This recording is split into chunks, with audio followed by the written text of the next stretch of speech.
காமராஜர் முதலமைச்சராக இருந்தப்போ மக்கள் எப்படி இருந்தாங்க அந்த கேள்வியும் கேட்கணும் இல்லையா? எப்படி இருந்தாங்க? ஒரு நாள் மத்தியானம் வீட்டில் படுத்துக்கிட்டு இருக்காரு. 2 மணிக்கு ஏதோ சத்தம் கேட்குது வாசலில். யாரோ ஒரு பொம்பளை ஒரு கையில் குழந்தை வச்சு உள்ளே வரணுன்றா.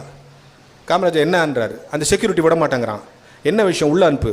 அவர் ஒரு ரிக்ஷாக்காரன் பொண்ணு மாதிரி இருக்கா, முடியெல்லாம் கலைஞ்சி கையில் ஒரு கை குழந்தை வச்சுன்னு, ஐயா என் தங்கச்சிக்கு காலேஜில் இடம் கட்டிச்சியா, 16 ரூபா ஃபீஸ் கட்டணுயா, காசு இல்லையா.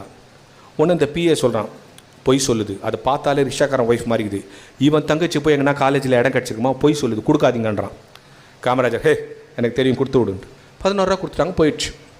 இந்த 1 வீக் கழிச்சு the same lady standing on the gate. அதே அம்மா வந்து நிற்கிது. இன்னும் காமராஜர் யார் பிஏ சொன்ன பார்த்தீங்களா, அன்றைக்கி காசு கொடுக்காதீங்கன்னு சொன்னல, காசு கொடுக்காதீங்கன்னு சொல்ல, அன்றைக்கி ஏதோ பொய் சொல்லி உங்கள்கிட்ட காசு, இன்றைக்கி வேறு ஒரு பொய் சொல்லி காசு கேட்க வந்துக்குது. இதுக்கு தான் இந்த ஜனங்களை கொடுத்து பழக்கூடாது. உன்னை காமராஜர் முதல்ல என்னன்னு கேளு.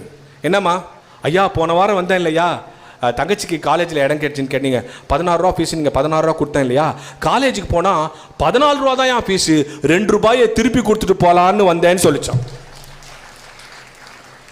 அந்த மக்களுக்குத்தான் காமராஜர். அப்போ நல்லாட்சி நடத்துகிற மக்களும் நாம நம்முடைய பொறுப்பு. அவங்கள திட்டுறது, அரசியல்வாதி திட்டுறதெல்லாம் இருக்கட்டும். What is my role in the society?